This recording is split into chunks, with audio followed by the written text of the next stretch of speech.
Hello, hello, hello. Today I am here talking with Taresa Scott, and we are talking all about inner potential and self-belief. And this is going to be so much fun. For those of you that don't know me, I am Sabrina Victoria, your host of her talk show. And if you have not already subscribed, what are you waiting for? These podcasts are guaranteed to have you thinking differently about all areas of your life.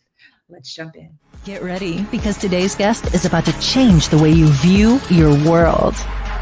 This is Her Talk Show, hosted by Sabrina Victoria.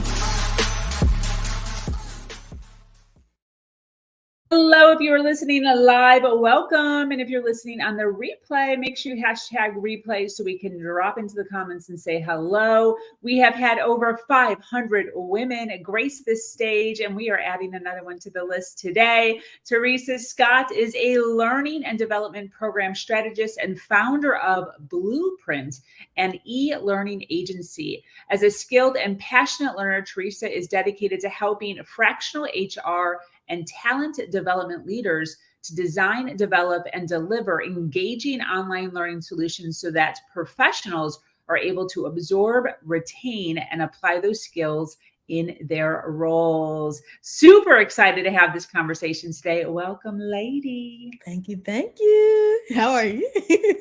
I am doing so good. I'm so excited to jump into, first of all, you as a person, but second, what are you doing over there with your world? It's so interesting because we go around our world and we see these awesome things online, these awesome videos, awesome openings for businesses, whatever it is. And we don't even think anything of it. We're not thinking like somebody sat and created that, like somebody's brilliance and innovative mind and creativity sat and put that together. So super excited just to kind of get to know you and share a little bit about you. So first of all, you're bringing to us inner potential and self-belief. Why is this topic so important to you? I feel like, so I've been in the L&D industry about 7 years now, going on 7 years.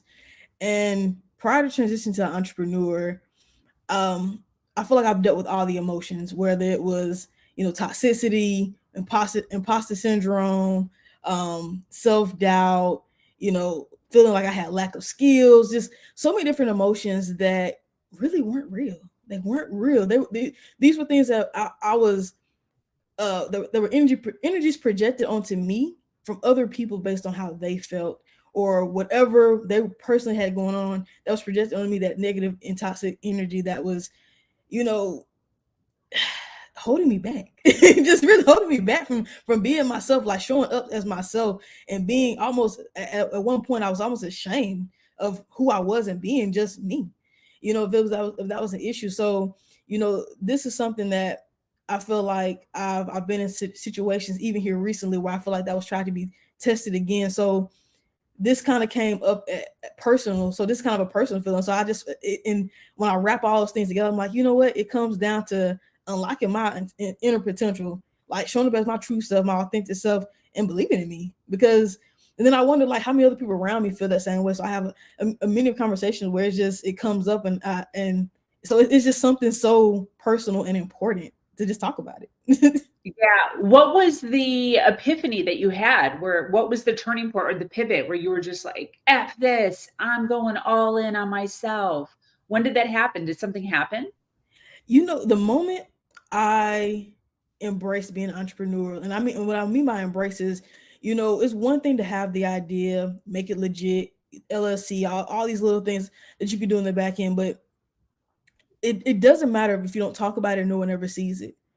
And honestly, networking, meeting people, having conversations, good conversations, bad conversations, all the things is really where I felt the most empowered. A lot of people say, when you become an entrepreneur, you have to look yourself in the mirror and see the good, the bad, the ugly. And for me, that was where it unlocked. And I said, whoa, this is where I should have been the whole time. I've been doing it wrong. And I didn't know it. So that was the turnkey moment. Like, the moment I really dove all the way in, got back at it, say, roll up my sleeves and let's do this, and really started getting just networking, getting out there, meet more folks. And that's really where it just was like, all right, let's go. Let's do it. Yeah. And that's how you and I met. You and I met on a networking call, just sat. And I told you a little bit about me. You told me a little bit about you. I love how you are kind of given a little nudge about there's a difference between saying you're an entrepreneur and actually being an entrepreneur. Yeah.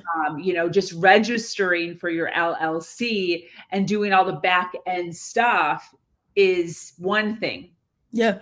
And then it's a whole nother thing to go full speed ahead and start talking openly about your vision, your dreams. Yeah. That's the big thing. And you run into situations where, prior to early on, I thought, is anybody going to do business with me? Is this something valuable? And this, that, and the third, you have all these thoughts and say, you know what, let me get out of my head. Let me get out here and just talking about it, because I'm sure many of us, we have these ideas, we have these thoughts. And how many times have we talked ourselves out of doing that thing, whatever it was? Like, how many times have we talked ourselves out of it? And then, we present it to one person, and they said, oh, no, that's crazy. Then it was the other person said, oh, that's crazy. Well, the person who started McDonald's, they said that M was stupid. The person who invented the straw, they said, why would you do that? The person who, Starbucks, like all these things out here that exist that we know and love and that we use on a daily, somebody thought that was completely irrational. Why would you do that? But they believed in themselves and they went forward, and look at it now. So, that's that reminder I had to tell myself, like, if you've tried it, trued it, time and time again, what works, what works well, you've done it, and you've seen the result of it. What's stopping you? Yeah. Yeah. Speaking of entrepreneurship and the niche that you've chosen, which I'm excited to dive into the niche that you've chosen, but how did you just choose this and you're like good to go? Or did you pivot a couple times? No. So before I was in L&D, I actually was in digital marketing and sales for Yellow Pages. And yes, I absolutely said Yellow Pages. I was working in the call center, smiling and dialing. And during that time, I did it for about 4 years. And, when I had teammates come on, I would help them like with their sales calls, working the systems. I even like training my team on different systems and everything. Like, I had already been in a position where I wanted to help my people around me be great and succeed and make their money and all these things, because that's why we come to work. That's why we're in sales, right?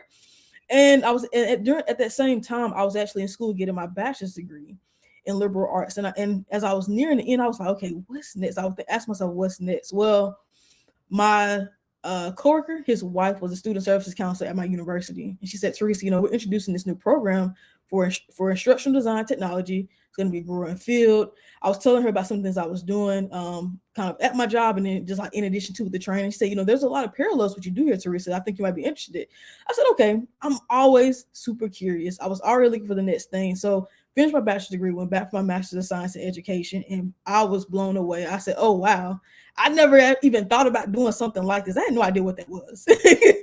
And I loved it. And I thought, okay, I want to use this degree. How can I pivot? So I had the hardest time initially, all the things you apply for a job and it's like, oh, we don't have any experience. Well, you don't get experience without getting the experience. So I looked at what I had going on. I looked at my transferable skills and transitioned from Yellow Pages, went to AT&T as a senior training manager, as a sales representative.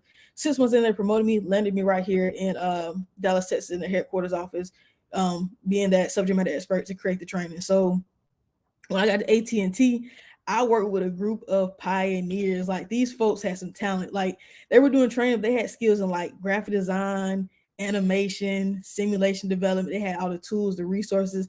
Any person that said they would teach me, I sat right next to them day in and day. I said, show me how to make this thing look good. Yeah. And so and in pairing with my education, and it was everything I never knew I needed. Like, the challenge, the problem solving, the creativity, education, learning. It was all the things that I truly, truly enjoyed. So when the VP came over from, maybe the call center or branding or marketing or DE&I, they were the subject matter experts on a lot of this stuff. When they came over and said they needed training and it didn't exist, or they had a couple of materials, I said, okay, let's go. Talk with them, got to understand the people that it was for, create the project plan, and we just soared from there. And so that's really how I dove into it. It's just pure curiosity to start.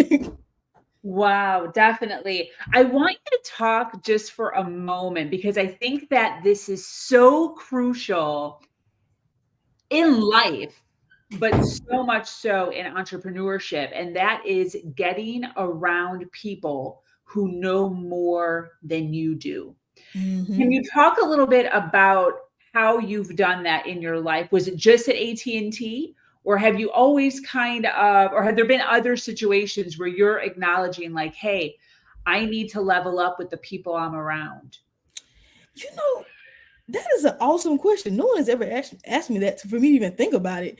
Um, I I I almost feel like people, in a sense, kind of gravitate towards me. And I ask them questions, and they ask me questions, and I'm not afraid to share what I know, and they do the same thing back. But I will say I am intentional about who I keep around me Yeah. when I recognize they know a little bit more of me. Like, your knowledge and your skill does not intimidate me. I'm thinking, oh my God, you know this? Let me get a little closer. Like, if you're willing to teach me, Yeah. like, by all means, I'm all ears.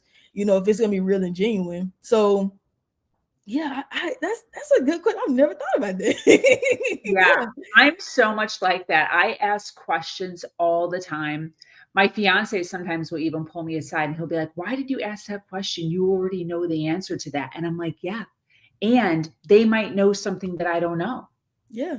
They might do it a little bit differently. They might know one little hack that I didn't know. I'm always asking questions on how to do better and be better Yeah. myself as a person and in my business. Yeah, you know, because even and one thing I've learned too, perception and reality is a big thing. Like, the way I talk about instructional design, e-learning, L&D as a whole could be one way, and then someone else may talk about it and have there might be some similar things, but they might see it a completely different way. And I Yeah. think that's what's the beauty in it, like in asking those questions and just being curious, because we all have different experiences, different companies, different individuals to work with. So it's so important to get an understanding of their perspective too, because our realities, they could have some parallels, but they could be completely different. That could be the game changer. Yes. So I love this story that you told as far as starting out telemarketing, basically yellow pages, right? Mhm. You know what's so interesting is I did yellow pages too back in the day. Really? Yeah, mine was even lower than that, I'm going to say though. I was the person who helped the people on the phone. So I don't know what exactly you did for yellow pages, but in the division I worked at, when somebody made a sale, they would need to like fax or send them like ideas of what their like 4x4, 2x2 could look like. So I was the copy girl. Oh, I did- okay. So yeah, I was sales. So literally, if we had existing clients or even trying to get new sales, I was the person on the phone talking to you about your account, trying to upsell you. And if I did redesign or sell you an ad, you were the person that I sent that information to for you to create that ad for me. Okay. Yeah, so I was in I well, maybe not even though, because I didn't design anything. I was literally making copies. So Yeah. I would like, yeah, I would actually I was in a room with like 1,000 yellow pages all over the country. And I would pull Kentucky, like a certain county, and Man. actually like photocopy Caterpillar ads and from like different parts of the country and get an idea of like what a Caterpillar ad could look like maybe 5 or 10, and then give it to the sales rep so then they could sell Yeah. harder in person on like what to do. That's so funny. I forgot about yellow pages. I know. That's great. I forget about it too, but I'm like, yeah, that happened. That's That's real. great. But what's so cool about this story is talking about imposter syndrome, talking about lack of skills and seeing the pivot, right? So it's like it doesn't matter where you're at. If there is a dream or a vision to level up to something else, right? Because we could still level up. This could be something that we do for 5 to 10 years, and there could be another level um, that we're going to be stepping into. Yeah. Could be, there is. And the idea is to consistently be stepping into fear. Oh, absolutely. You know, my personal mantra, and I probably drive my wife crazy all the time, but I say get comfortable with being uncomfortable. Like I'm perfectly okay with that. Change, learning new things, because you can't grow in the comfort zone. You growth doesn't happen. My biggest fear is complacency. I've met one too many people in my career who've done a job 10, 15 years, and I'm like, well, how do you like it? It's okay. I really want to do such and such. Do it. Yeah. Well, no, what's with the will? Like, you can do this thing. Like, just do it. I mean, I'm not saying it's going to be overnight turnkey success. I mean, it might take a year, 2, 3, 5, but do it if that's what you want to do. I don't believe in limiting myself. If there's something I want, there's something I want to achieve, I absolutely intend to have it, and no one's going to stop me until I have that thing that I want. That's just the fact of the matter. Absolutely. Absolutely. So I want to reread the portion that talks about the pivot that you have made. Taresa is dedicated to helping fractional HR and talent development leaders to design, develop, and deliver engaging online learning solutions so that professionals are able to absorb, retain, and apply those skills in their roles. So first, I just want to say that just reading that makes me feel as if you are actually creating confidence and lessening the imposter syndrome for people going into a new role. Mm-hmm. So, like, in essence, exactly what we're talking about, like stepping into fear, you are making it easier for individuals who are stepping into a new role up into fear so that it isn't as scary. So I like, what a parallel. Yeah. That is so freaking cool. First. Second, what exactly is this? I'll put it to you like this for one example. Let's say you started at a company on Monday. You know, you got your first day, they sent you the offer, you accepted, like, yes, Monday's on the horizon, let's go. Day one, you sit in, they're like, okay, this is your onboarding. And they say, okay, you know, you talk about benefits, you have your welcome call, all the good things. And then, so you have your 30 days in, you're like, okay, I'm starting the job, like on the job training. And then 60 days in, you're like, okay, well, I got some questions, I have some people to talk to. 90 days in, then 91, then beyond. And you realize that they gave you an introduction to your role, but there weren't any additional courses or self-paced learning or lessons in place to really show you how to be efficient, to really make you know how to do that job very, very well. I know one too many people who started a company, they spend however many weeks in training where it's like virtual or face-to-face in a classroom. They're talking and maybe doing things, but there's very little opportunity for self-paced learning to be in place to reinforce a lot of things that you discuss and break that information down so you know, okay, this is my job, this is my role, these are the skills I need to have for the role. All right, now I know exactly how to apply that. And so that's a big piece that's missing a lot of times. So that's onboarding. But then let's say you have somebody who's been in the company, I don't know, a year plus 2 years, and they want to get to that next role. And you say, well, you need to improve your leadership skills. Okay. Well, if you had self-paced training in place, or if you had a mentorship program in place, whatever that thing is, for them to go out and grab the information again to reinforce a lot of these things, these skills they could be missing or they might need to improve. E-learning, it's that leveraging opportunity. You know, one thing I learned over my career is that your training in any organization should do a couple of things. And one, show your people how to be productive and efficient in their role. Two, it should be a marketing mechanism. If you got people representing your company, they need to be able to walk that walk, talk that talk. To this day, I can't unsee that font, that AT&T blue, that swoop. I can't unsee it because it's ingrained. But not because I created it, but also I took training too. Every time I saw the tone was there, the voice was there. I always tell people, think about if you go to Chick-fil-A, same tone and energy every time. Yeah. It's in the training. That's your marketing piece. You got people who are the face of your business. They're going out saying they represent your company. They need to know how to show up. If you got a certain way of being, they need to know how to show up. These are naturally brand advocates, whether you know it or not. That's the easiest marketing tool. That's why you see people randomly in Walmart with a T-Mobile shirt on, an AT&T shirt on, or whatever shirt. These are brand advocates with your logo. Just walking billboards.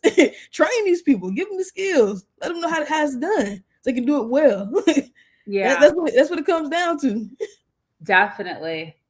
I'm going to say one of the statements that you made is a little bit of an understatement when you said a lot of companies are lacking. I don't want to put words in your mouth, but something to the effect of lacking in the onboarding process. I'm going to say the majority of them are lacking in the onboarding. Like when I think back of all my jobs, minus like mall jobs, but like jobs, that's rude to say.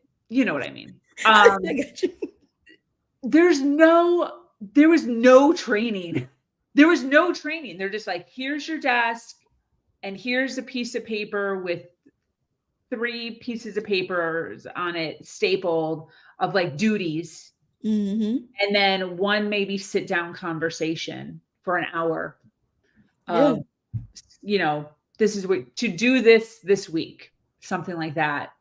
And I remember specifically there being times where I didn't even know what the heck the company even did until like 2 months in, because it's just a regular company. It's not like AT&T where everyone knows it. It's just like a normal company. Like, like when I worked for Yellow Pages, for instance, it wasn't Yellow Pages, it was SD Directory. It was like a subsidiary of it.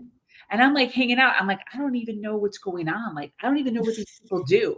They just told me to make copies. Like they give me a thing and I make copies of what they tell me to make copies of. I didn't even know what was going on. I didn't know there was sales going on. I didn't know who they were talking. I knew nothing. So what a great freaking niche. Yeah. To like help everybody.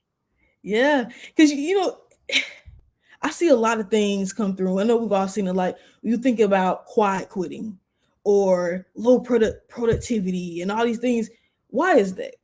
You don't know what to do. Yeah, like why is like if you're not showing me the proper skills, tools, like even just telling about the organization, like you said, it's unfortunate you work for a company, you had no idea what was really going on with the organization. It happened several times. Yeah, that's so unfortunate that you have no clue what's going on. Because again, if you have took the time to pay someone to come in and do a particular job, why are you not reinforcing them on all the values and all the goodness that involves here? Because that's how you get people to stay, when they know what's going on and they see the opportunities and they know about it and they're able to learn about it. You're promoting internal mobility. You're generating people who want to stay with you long term. Because there's nothing wrong with having that 5, 10, 20-year employee who's truly happy. Those people do exist, but there could be more of them. So we will have to have these conversations about quiet quitting. We'll have to have these conversations about low productivity. We'll have to have these conversations about all these things that float around the media, because learning and development is a huge, huge factor, but it's like the lowest thing on the spectrum. It's like it has such a negative connotation. I'm like, why is it doesn't have this bad thing? How are you doing it? Because if you do it right, if you do it strategically, this is going to resell the value every time. This is going to have people staying. Like, why waste $40,000 plus replacing somebody? We could just keep the people you got here, like where they are. That's maximize their value. Like they want it, they want to learn it, they want the information. But if you're not giving it to them, sometimes somebody's going to ask you if you're still going to cut that check for a bare minimum. That's what you're going to get. Yeah, definitely. So this really helps everybody. It helps the entire company. It helps your boss or your manager, whoever's above you, because they don't have time anyways. It helps the employee overall, just in general. There's probably hundreds of thousands of dollars being saved by implementing just this one part, which I feel like you do a few different things. Sounds like just the onboarding, concentrate on just the onboarding part. While you're talking, I'm actually remembering I helped a friend like a year ago on board with Amazon as a warehouse worker. dude, the onboarding process for Amazon was so freaking legit. I couldn't even, like, it was so like play by play, every single meticulous thing that you could possibly think of or have questions on. There was a little 30-second to 1 minute video of like 1 through 12 next, 1 through 12 next, one to like going to the bathroom. Like the protocol of like the bathroom was even in there in a short little like 2 videos, like a minute each of what's appropriate, Yeah. how to keep it clean and how to keep yourself clean in order for the cleanliness of the overall facility. Like intense, but I guarantee you that that person walking in, I mean, even while we were going through it, we were like, holy shit, this is so cool. They literally just start. They just walked in and just started, but they had no questions. Yeah. Like they could just go in and just do 100% what they had to do. There was no questions. Yeah. Well, and and whoever designed that training, like kudos to them, because that was somebody who took themselves out of it, stripped their minds of what they knew and say, if I come in this, I have no idea what to do. Let me give you the step-by-step process. You can maximize and be as efficient and productive in your day as possible. I mean, you say down to the bathroom breaks. Yeah. That's pretty specific. I mean, that doesn't leave any room for error. I mean, yeah, it was so cool though. Yeah. But that's really what I'm envisioning. Like I'm remembering our I'm remembering our like commentary back and forth while they were sitting with it like at the table listening. And we were both like, this is so awesome. Like how, like that was literally we were saying out loud, like, this is so cool. And the lightness on the manager letting that person in. Yeah. They don't have to do anything. They can literally just be like, this is your post, this is your thing, give a little rendezvous, and the person can just go. Super easy. And it's beautiful because it's consistent. You don't have to worry about if someone's going to alter or simplify the message. Like, it's consistent message. It's easy to access. You're letting the people know this is the process. Here, your point of contact, which is your manager, whoever else gets appointed, but coming in, like, this is organized, this is succinct. I feel ready to take on this day. And that and when you can alleviate stress on that level, that's a game changer. Because again, when they walk through that door, they've accepted, but they're also equally evaluating you. At any moment, they can still turn around and get a whole nother offer. You don't know what's happening in the background. Totally, And actually, to that point, they're also a little nervous. Like, they don't want to say that they're nervous, but they are. They're like a little, like when I start a new job, I'm all up in my head for the first week or so. Yeah. But I just freaking love this. Okay, so onboarding. What is one other thing? What's one other thing that you do? I feel like you said something else. Oh yeah. So onboarding is one piece. I also do continuation training. So another big focus again I talked about is internal mobility. So you have people in organizations who there are statistics out there. I think I'm not going to give you exact numbers, but 80% or so of people who are looking for professional development opportunities to consider whether or not they're going to stay with an organization. I think specific 86% of professionals, because those are the people who they want, either if it's not virtual training, they want on-demand training, like e-learning courses available to them. Micro learning is a really big thing right now, where we're busy professionals and we have very little time on our hands, but micro learning in the workplace is very important because you can learn a new skill 5 to 15 minutes, something actionable, something very informative that could help you turnkey your skill set, your day, your week, and you can break that down over time. And so when you think about trying to get to that next level in your career, continuation training is a big factor of it. Also, another thing, like, so with continuation training, there is a lot of people skill focus. So like I've supported leaders with like diversity, equity, inclusion training, communication training, cross collaboration, how to be a good coach, how to be a good mentee. Question to ask, like, there are so many different facets when you think about communication and people when it comes down to continuation training to help build skills. That's really what it boils down to in terms of how I show up and support in those areas. You good? It's like I was counting on my beautiful light here, and there's a huge storm coming through, so I'm, like, sitting in the dark, and there's no light in this room. It's not It's all I'm good. like I, like, went from this bright, sunny, beautiful to now it looks like I'm sitting in a dungeon. So I was trying to turn the light. Well, this is absolutely phenomenal. I absolutely love what you do. Kudos to you for stepping into fear. And I think the thing that I really appreciate about this story is coming on, speaking about your own personal, thoughts and struggles around imposter syndrome and feeling like there's a lack of skills, and then shifting into this niche where you're actually helping people alleviate that same exact issue when they are stepping into their own fear. What a beautiful testament to all of the things. What an awesome, cool niche to be in. There's a ton of people watching live. For those that are resonating with what you're saying, where can they find more information about you? Sure. So one place is on my LinkedIn, pretty active on there. You can always hit the connect or follow button, more than happy. Another place is my website shown here in the right below my face, blueprint.design.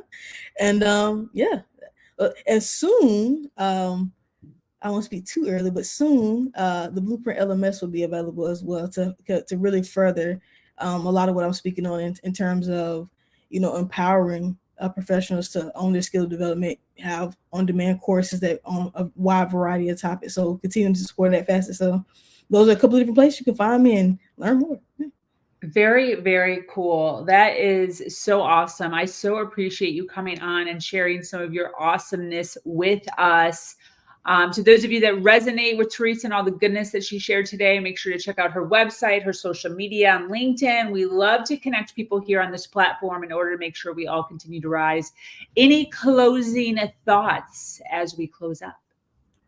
I just want to thank you, Sabrina, for being so warm and welcoming to have me on your show today. So I truly appreciate that. And I'm looking forward to continuing the conversation. Yes, 100. Well, that brings us to an end of another incredible episode of Her Talk Show. Thank you, Taresa, for sharing your wisdom and inspiring us all. To our dedicated listeners,